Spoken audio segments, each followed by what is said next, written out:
Hi, this is Praveen Khaitan. I represent iPlan Education. Today we're going to talk on technical analysis. Basically, technical analysis is understood as an art of forecasting. Today in technical analysis, we're going to learn Dawes theory, which was developed by Charles Dow.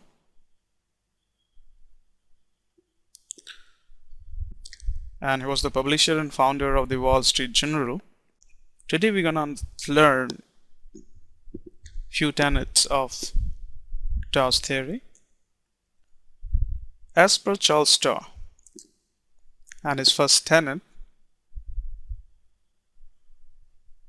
he said the market discounts everything, which means the price actually reflects every good or bad information about the company. Let's say if there is a good news about the company is paying good dividend, the price will go up in advance. And if there is a bad news in the market, the price will go down. So normally the past, current or even future events are discounted into the market, and this reflects in the price of these stocks or the overall index.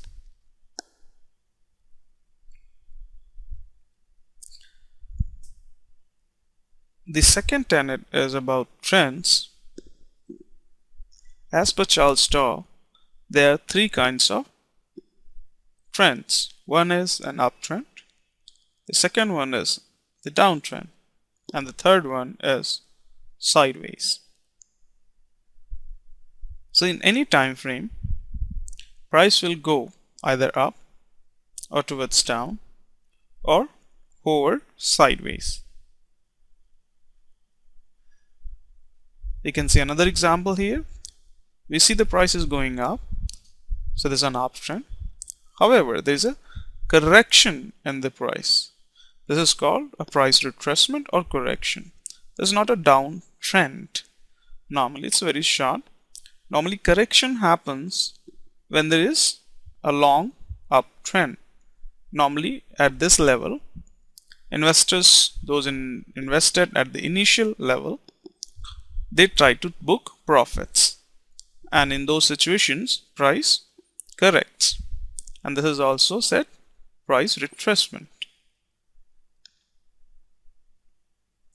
We see another thing in trends is that there are major trends which can last up to 3 months to 6 years.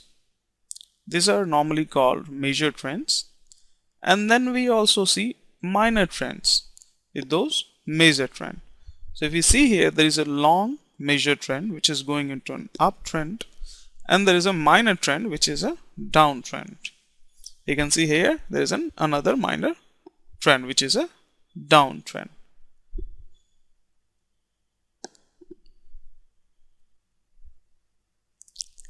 Now there are three phases of any price movement. One is a consolidation phase, or we call it an accumulation phase also. At this level the price actually accumulates. What happens is, see, you cannot say how long will be the accumulation phase. Okay, normally at this phase, smart investors invest money. The prices are at very low level. Confidence into that stock, actually the public confidence into that stock is low, and somehow something happens, there's some good news about the company, and public start investing money into that share, or let's say into that currency. And then what happens is the prices goes up, and this is basically called public participation phase. If we look at the chart here, this is a Euro A Australian dollar daily chart. We see here there was consolidation phase, and then public started investing money into this, and the price rose. Then we see another steep rise at the end. This is called an excess. Normally excess happens when there is too much information available. There's too much rumor, or let's say everybody is buying. There are guys who come enter late and they actually buy late, and there's excess money is involved. So when there is an excess, there will be a fall also. Let's take another example. This is silver chart on MCX India. We can see there is an accumulation phase at the beginning. It stayed for about 4 or 5 months, in fact 6 months, and then price starts. I'm so sorry, it's stayed there for around 2 months, and then price started rising. So there was a very long rise. Now, what happens at the early stage? There are guys who are keenly observing these scripts, or let's say these investment tools, and there people who are normally analysts were observing these stocks or this currency or commodities. They enter this stage, and then we have mid-entry. Normally these guys are novice in the market, however they have certain percentage of knowledge with them, and then what they do is they see that we have actually missed the chance of entering at the start. Let's enter in the mid phase, and then we have excess phase. Normally I call them little greedy people and little fearful. What happens? They want to ask everybody that, hey Sam, you have bought, hey Robert, have you bought, hey somebody else, let's say, have you bought? So what they do, they do not apply their own mind. They lack decision making skills, and they simply, we can say, are followers. So at the excess phase, there's too much of money is involved, and the price rises too much. Sometimes there are market makers also who actually fuel these momentums, and the price rise excess. And then we see a distribution phase. Distribution is like accumulation or the consolidation phase only. At the top, what happens? The bulls lose control, and the guys who wants to make profits, they start selling off. So after a few days of holding money or the prices at the top, the price actually falls, and then again we see a consolidation phase. Let's check another example. This is the same silver chart. What happened here? There was an accumulation phase, then we have a distribution phase at the top. Then again we saw in downtrend, in fact when the price was falling, we saw a public participation in downtrend. So most of the public, or let's say investors, retail investors, were bearish on silver chart. And after panic selling, we see accumulation phase again starting. The fourth tenet of Dows theory is market index must confirm each other.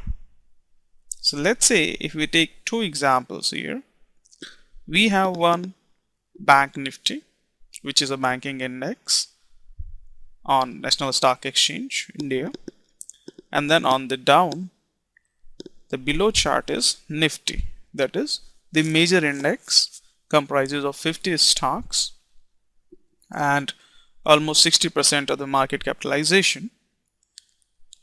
We see these two indexes here. If we see carefully, we see an uptrend in Bank Nifty, also an uptrend in Bank Nifty and Nifty both. Then we see a downtrend in Bank Nifty, and we also see a downtrend in Bank Nifty. And then we say here again downtrends. So what is happening here is the Bank Nifty and Nifty both are confirming each other. So if we see there's a confirmation between indexes, we can say the market is bullish or bearish. The sentiments are negative or sentiments are positive. However, if indexes are not confirming each other, then we cannot strongly say that the market is bullish or bearish. So there are certain sectors only which are affected by some economic news and information. So economic changes. The fifth and very important tenet of Dows theory is the volume must confirm trend. Volume is basically the number of trades happened during a time frame. We can see this chart. This is Euro USD daily chart. We see there is an increase in price, and which is supported by an increase in volume. So normally if price is supported by increase in volume, that is good. However, we see a decrease in volume here, but the price was still rising. So price was actually in excess phase, and both price and volume was not converging. These were actually diverging. There was a divergence into price and volume.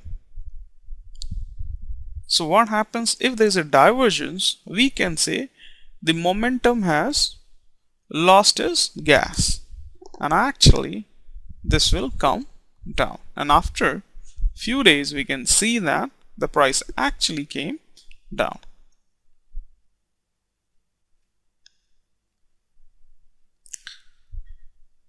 So the fifth theory also says the trend remains in effect until there's a clear reversal occurs. So proper information is required before you consider a shift in trend. As we saw in the previous example, there has to be confirmation. Let's say there was a confirmation among price and volume. The volume was not converging with the prices. There was a divergence. So that could be an indication that the price will change. However, you have to wait till there is a proper confirmation of the price change. Okay, there is a reversal appearing. So if you want to know more, log into www.iplanonline.in. Thank you. Have a nice day. See you tomorrow with the next topic.